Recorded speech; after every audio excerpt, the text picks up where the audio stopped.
नमस्कार बच्चों, कक्षा 10 भौतिक विज्ञान में हमने पिछले वीडियो में देखा था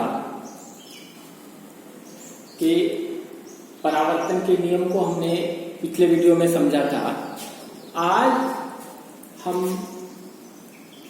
इस पर विचार करेंगे, इसको समझेंगे जो हमने पिछले वीडियो में कहा था कि हम समझेंगे कि जो वक्रता त्रिज्या है और फोकस दूरी है उसमें क्या संबंध है। इस संबंध को समझने के लिए हम देखते हैं कि पहले हम ले रहे हैं कि अवतल दर्पण के लिए हम ले रहे हैं। पहला हम अवतल दर्पण ले रहे हैं। तो इस अवतल दर्पण में देखें कि यहां हमने बनाया हुआ है कि ये है अवतल दर्पण हमारा, ये मुख्य अक्ष है, ये एक आपतित किरण है AB जो B बिंदु पर आपतित हो रही है इस दर्पण के, और यहां से परावर्तित होकर देखें वो फोकस से होकर के जा रही है। और अभिलंब क्या है, ये B और C, यानी कि ये B बिंदु जो है ये हमारा आपतन बिंदु है, और यहां से ये C वक्रता त्रिज्या पहले से ही हमें पता है कि गणित में हमने पढ़ा है कि क्या होती है कि यहां पर कोई अगर हम स्पर्श रेखा इसको खींचे, देखें अभिलंब, तो अब यहां लंब त्रिज्या स्पर्श रेखा पर लंब होती है, ऐसा पता है। तो ये देखिए अभिलंब जो है हमारा, अभिलंब कहां से जा रहा है, वक्रता केंद्र से होकर के जा रहा है। अब यहां पर अगर इसको हम समझें तो ये देखते हैं कि देखें हमने परावर्तन का नियम पढ़ा। परावर्तन के नियम में ये कहा जा रहा था कि आपतन कोण जो परावर्तन कोण के बराबर होता है। तो यहां आपतन कोण क्या है, आपतन कोण देखें ABC, क्योंकि ये BC अभिलंब है तो ये ABC ये क्या है, आपतन कोण है। और दूसरा क्या है, FBC, देखिए ये परावर्तन का कोण है। तो यहां हम देख रहे हैं कि परावर्तन के नियम से अगर हम लोग देखें तो कोण ABC, जो कोण हमारा ABC है, ये बराबर किसके है, FBC के। अब यहां से देखें कि ये देखिए कोण तो हमें ये और ये बराबर मिल गए। अब यहां हम देखें कि हमने गणित में एक और चीज पढ़ी, अगर हम रेखा गणित की बात करें तो उसमें हमने बहुत सारी चीजें अध्ययन करी है। कक्षा 8 तक में ही देखें तो बहुत सारी चीजें ज्ञात की है। तो अब यहां पर देखें कि समांतर रेखा, अब बात हो रही है कि जब दो समांतर रेखाएं होती हैं और एक तिर्यक रेखा उसको काटती है तो ये जो कोण बन रहे हैं, कि देखिए ये कोण और ये एकांतर कोण जो है वो आपस में क्या है, बराबर है। तो अब यहां समांतर देखिए ये AB ये समांतर किसके है, CP के, ये समांतर है। और यहां एक रेखा इसको ये वाली काट रही है। तो अब यहां पर देखिए इस रेखा के साथ जो कोण बन रहा है ABC और दूसरा कोण बन रहा है FCB। देखिए ABC बराबर किसके है, FCB के है। यहां पर देखें कि ये ABC हमारा FCB के बराबर है, किससे, समांतर रेखा का जो नियम है कि एक तिर्यक रेखा अगर उसको काटती है। तो अब यहां पर देखें ये हमारा समीकरण A, दूसरा समीकरण। अब इन दोनों से अगर हम लोग तुलना करें तो देखिए दायां पक्ष दोनों में एक ही है, FBC देखें ये BC और ABC। तो अब यहां पर देखें कि इसमें दायां पक्ष में भिन्नता है, बायां पक्ष दोनों का एक ही है ABC। तो अब इनसे अगर हम लोग तुलना करें तो FBC कोण FBC जो है वो बराबर है किसके, FCB के। FBC बराबर है FCB के। अब यहां से देखें तो ये तो हमें मिल गया कि ये कोण और ये कोण आपस में क्या है, बराबर है। अब यहां पर देखें कि एक त्रिभुज है हमारे पास, ये FBC, ये जो त्रिभुज है ये त्रिभुज में अगर हम देखें तो क्या है, त्रिभुज एफबीसी में यदि एफ जो है एफबीसी कोण ये बराबर हो जाए एफसीबी के, यानी कि त्रिभुज के कोई दो कोण अगर बराबर हो जाएं तो वहां पर समद्विबाहु त्रिभुज होता है। क्यों? क्योंकि जब दो कोण बराबर है किसी त्रिभुज के तो उनसे तीसरी भुजा के साथ, देखिए जब दो कोण बराबर है तो वो दोनों भुजा जो तीसरी भुजा के साथ बना रही है वो आपस में क्या होंगी, बराबर होंगी। तो यहां से हम देखें कि यहां लिखा गया है कि एफबीसी बराबर एफसीबी है, तब त्रिभुज हमारा क्या होगा, समद्विबाहु त्रिभुज होगा। इससे ये निष्कर्ष निकला कि जो एफ बी है हमारा और ये एफ सी है ये दोनों बराबर होंगे, ये दोनों, क्योंकि ये दोनों कोण बराबर हैं। तो यहां से अब हम कहते हैं कि ये एफ बी और एफ सी आपस में बराबर होंगे। अब यदि हम कहें कि इसका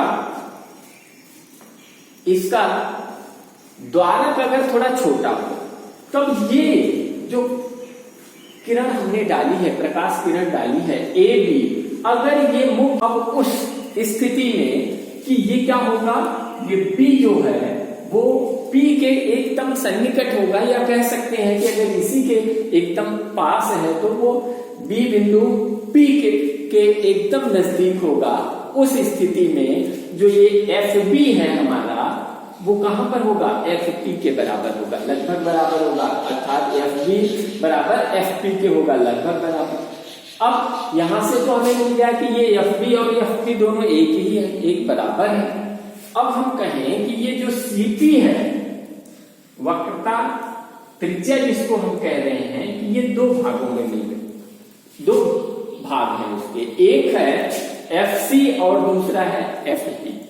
अब देखें कि सीपी हमारा क्या है, सीपी एफ पी और एफ सी का योग है। अब यहां से हमें मिल गया कि एफ पी और एफ सी दोनों आपस में बराबर है, क्योंकि इसमें अगर देखें कि एफ बी बराबर एफ सी है और एफ बी बराबर एफ पी है, तो यहां से हमारा क्या होगा, दोनों ही हमारे एफ पी लिख सकते हैं हम। तो यहां से सीपी बराबर 2FP के, यानी कि सीपी हमारा जो होगा, सीपी वो एफपी का 2 गुना होगा, यानी कि 2 गुणे होगा।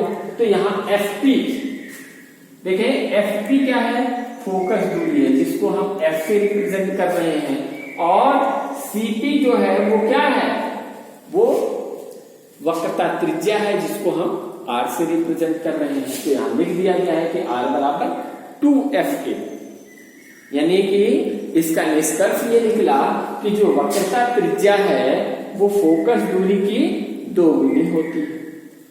इसी को हम दूसरे रूप में अगर फोकस दूरी के पक्ष में बात करें तो यहां पर देखो, इसको हम ऐसे भी लिख सकते हैं कि F बराबर R/2, यानी कि फोकस दूरी वक्रता त्रिज्या की आधी होती है। ये तो हमने अवतल के लिए समझा। अब आप देख रहे हैं कि उत्तल दर्पण के लिए क्या स्थिति है। उत्तल दर्पण के लिए तो हमने यहाँ उत्तल दर्पण का एक फिगर बनाया हुआ है, चित्र बनाया हुआ है।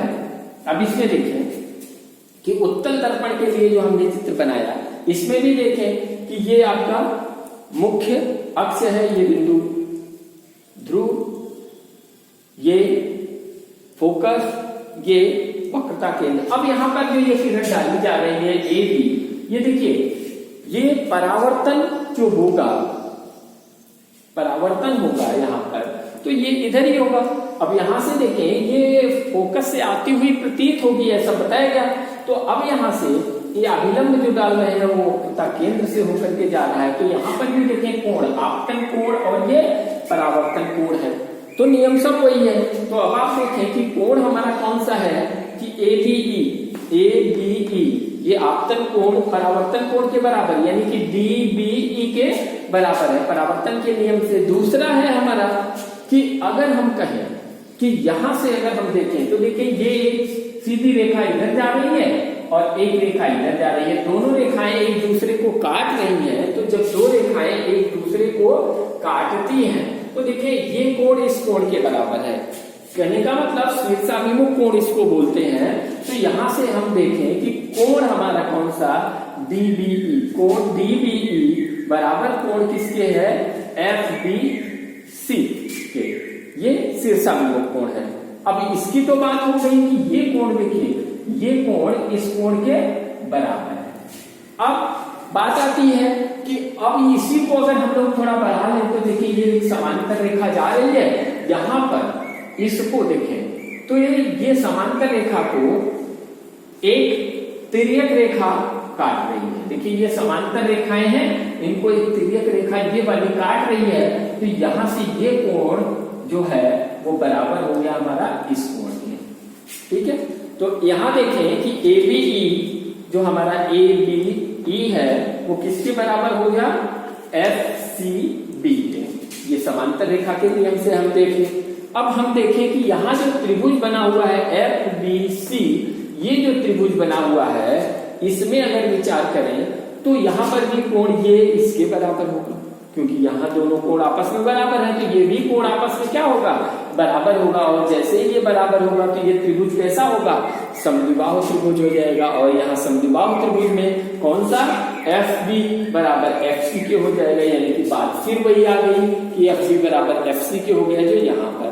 तो अब यहाँ त्रिभुज के अगर हम कहें कि इस स्थिति में, इस दशा में कि यहाँ भी अगर ये द्वारक थोड़ा छोटा होता, ये किरण इसके मुख्य अक्ष के एकदम पास में डाली गई होती इस दशा में, तो ये बिंदु B वाला बिंदु कहाँ होता, P के सन्निकट होता, P के पास होता। तो वहां से हम कह सकते थे कि जो FB है वो हमारा FP के बराबर होता। देखें FB जो है वो FP के बराबर होगा कि अगर सन्निकट की स्थिति में। तब हम देखते कि देखिए यहां से CP बराबर किसके हो जाएगा, CP बराबर होगा FC और प्लस किसके होगा, FP के। तो FC हमारा FP के बराबर है तो CP बराबर किसके हो गया, FP और प्लस FP के। तो CP बराबर किसके हो गया, 2FP के। अर्थात हम कह सकते हैं CP को हमने क्या माना, R बराबर है 2FP। बात वही फिर आ गई कि वक्रता त्रिज्या फोकस दूरी की दोगुनी होती है।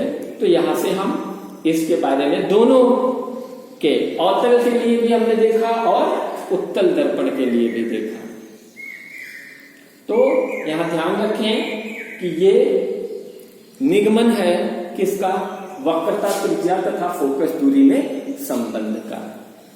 ये वास्तव में एनसीईआरटी में दिया नहीं गया है, मैंने आपको दिखा दिया कि किस तरीके से उन्होंने सिर्फ लिख दिया है कि वक्रता त्रिज्या ये जो फोकस दूरी की दोगुनी होती है, लेकिन मैंने आपको निगमित करके भी बता दिया, समझा दिया कि किस प्रकार ये है। अवतल के लिए और उत्तल के लिए दोनों की स्थिति में हमने इसको आपको समझाया। धन्यवाद।